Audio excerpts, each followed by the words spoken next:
para 9, esses municípios pequenos que tivessem 9 vereadores. A questão foi e chegou até ao Supremo Tribunal Federal por meio de um recurso extraordinário. A questão chegou ao Supremo por meio de um recurso extraordinário. E, ao julgar esse recurso extraordinário, o Supremo Tribunal Federal entendeu que aquele município foi o município de Mira Estrela, no estado de São Paulo, município de Mira Estrela. Entendeu o Supremo, por ser um município com uma população pequena, teria que ter 9 vereadores. E aquele município tinha 18, me parece. Era um caso de 18 ou 16 vereadores. E o Supremo entendeu que era o caso de ter 9. O TSE, em cima dessa decisão, essa decisão era para um caso concreto. O TSE entendeu que ali o Supremo fez a interpretação correta da Constituição, editou uma resolução estendendo esse entendimento para todo o país. De imediato, não. Deixar os vereadores que tinham mandato em curso concluírem os seus mandatos, eles concluíram os seus respectivos mandatos, e, para a eleição seguinte, se estabeleceu um outro cálculo fundado na razoabilidade. Por esse cálculo, essencialmente nós temos que municípios com até 47 mil e poucos habitantes, esses municípios têm o povo desses municípios elege 9 vereadores. Depois de 47 mil até 90 e tantos mil, 10. Até que se chega ali em municípios com 950 mil, esses elegem, o povo desses municípios, ele elege 21 vereadores. 21 vereadores. E aí, municípios maiores, hoje a cidade de São Paulo é o município que mais tem vereadores, tem 55 vereadores. E vai, dentro de um critério de razoabilidade, se fazendo aí um cálculo nos limites constitucionais.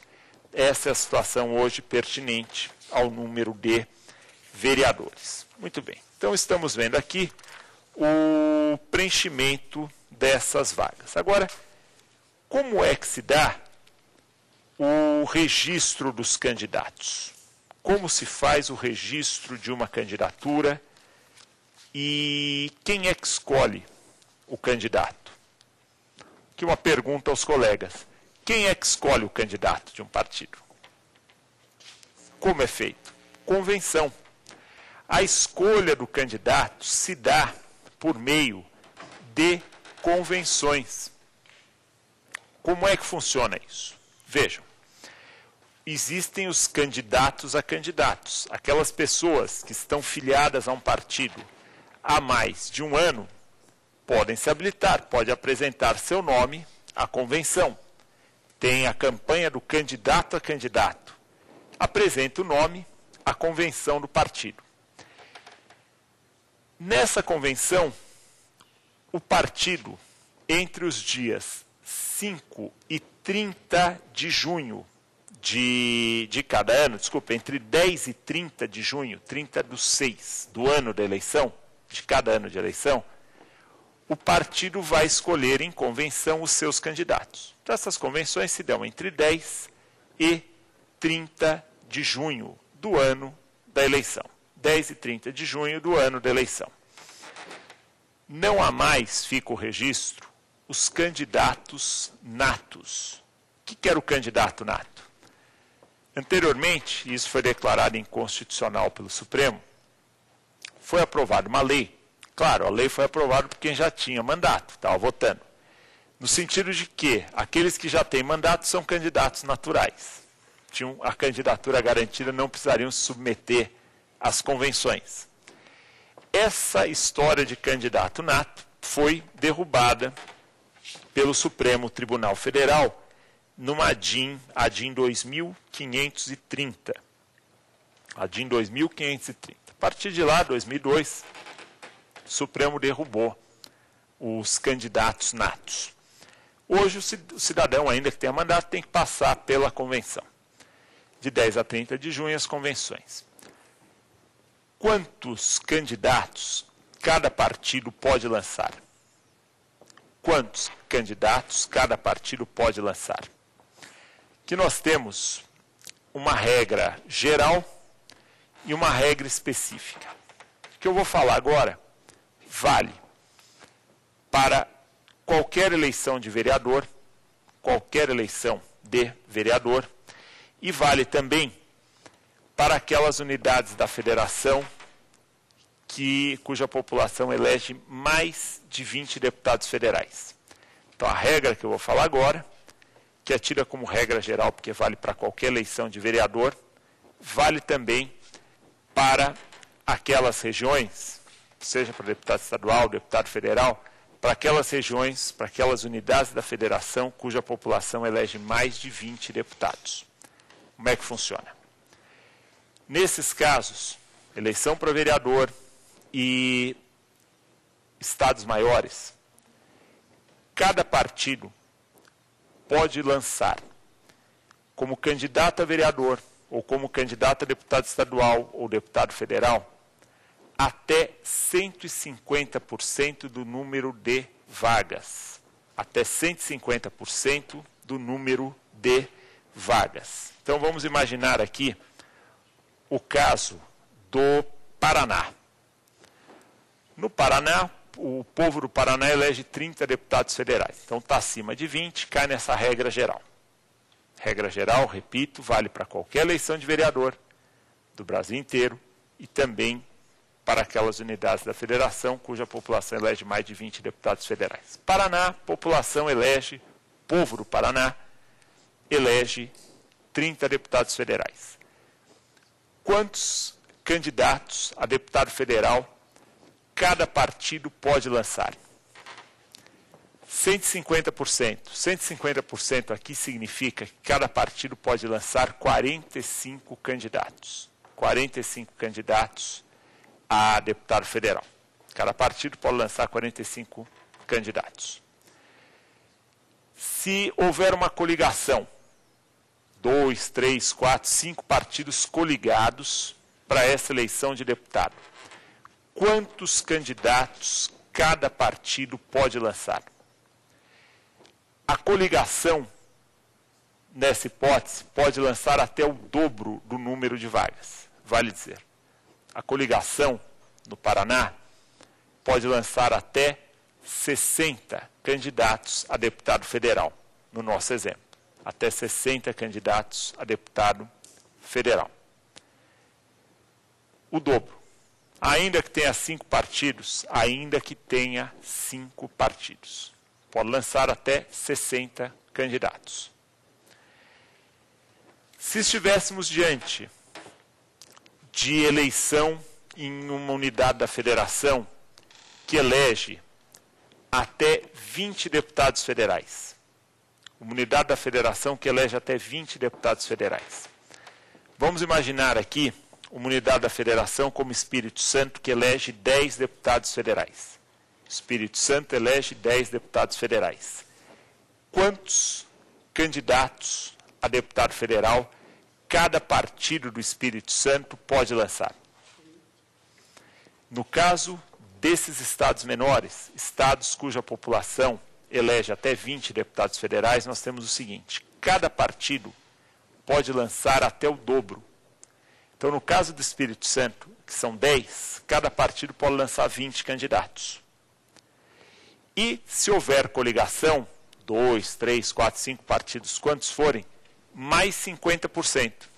Então, cada coligação poderia lançar 30, que seria o dobro mais 50%. Isso aqui não é complicado, é chato.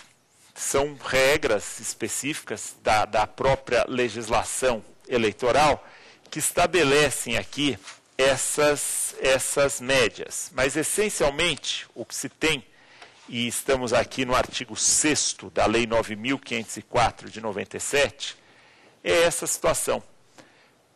Unidades da federação, cujo povo elege até 20 deputados federais, nessas unidades, cada partido pode lançar para deputado estadual ou para deputado federal até o dobro do número de vagas. Até o dobro do número de vagas. E se houver uma coligação, é o dobro mais 50%. independente do número de partidos que integram essa coligação. Para qualquer eleição de vereador e para as eleições de deputado federal ou deputado estadual, daquelas unidades da federação, cujo povo elege mais de 20 deputados federais, a situação é diversa.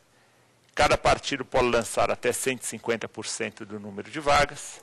Cada coligação, independente de ser composta por 2 partidos ou mais, pode lançar até o dobro do número de vagas. São situações, claro, a legislação eleitoral, ela carece de aprimoramentos. Não precisava ter tantos detalhes. Mas tudo isso é acerto político. Justamente a legislação que mais tem detalhes é a legislação eleitoral. Isso demanda muitas discussões políticas e muitos interesses próprios de quem está fazendo a legislação. É inevitável. O parlamentar ele não tem como se despir a gente, até numa questão psicológica, você não pode se despir totalmente daquilo que você é. Uma vez eu ouvi uma apresentadora de televisão mencionando, indagaram se ela não ficava preocupada de homens se aproximarem dela, homens mais velhos e muito bonitos, porque ela era famosa. Falou, olha, eu sou famosa, então, eu sou, agora já sou mesmo, então não posso mais me preocupar com isso, eu sou quem eu sou, incorporei isso.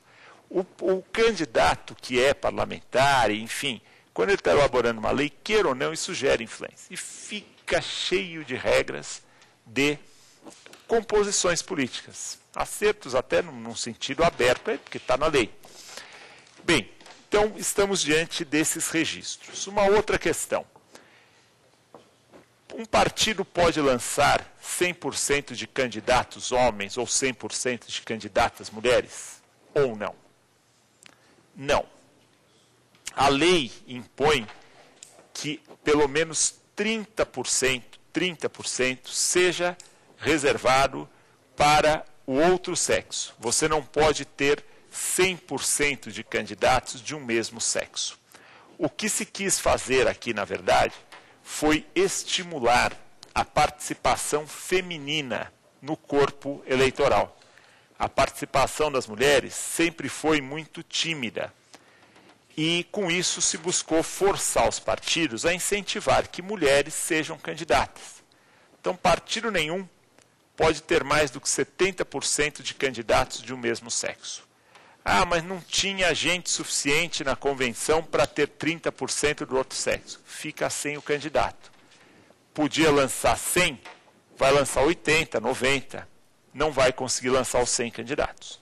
Tem que reservar 30% das vagas para um sexo e 70% para o outro. Não pode extrapolar. Claro, pode ser meio a meio? Pode ser meio a meio. O que não pode é um dos sexos com mais de 70% das vagas. Isso não pode. Ainda assim, a lei é de 97. Para essa eleição de agora, de vereador, nenhuma unidade da federação conseguiu preencher. A unidade que mais tem candidatas mulheres hoje, Mato Grosso do Sul. E ainda assim não conseguiu preencher a cota dos 30%. É um caminho, é um trabalho que vem sendo feito. Talvez se fala hoje em candidatas mulheres à presidência da República, e se de fato uma se eleger, nós já temos aí precedentes no Chile, na Alemanha, agora na Argentina, de mulheres, não vamos falar dirigindo o país, que isso pode gerar um pouco de problema, porque acho que a mulher não dirige bem, mas conduzindo, mulheres conduzindo o país em várias localidades, né? Agora Israel, enfim. Estamos aqui, então, diante do registro das candidaturas, o número, a forma de escolha. E um detalhe, se o candidato for escolhido em convenção e o partido não registrar o seu nome, qual que é o limite aqui? Qual que é o limite para o registro das candidaturas? O limite é o dia 5 de julho. O limite é o dia 5 de julho. Agora, se o partido ou coligação não registrar aquele candidato que foi escolhido na convenção, ele candidato, pode ele mesmo efetivar o seu registro no prazo de 48 horas. No prazo de 48 horas, ele pode apresentar o seu registro. E aí vem uma outra questão, que tem se observado com alguma frequência. Quando estamos diante desses registros de candidatura, o candidato pode ser substituído ou não pode ser substituído? Vejam, a legislação eleitoral permite a substituição do candidato em algumas situações específicas e estabelece o seguinte: um candidato pode ser substituído se ele tiver o registro cassado, se ele renunciar, se ele falecer.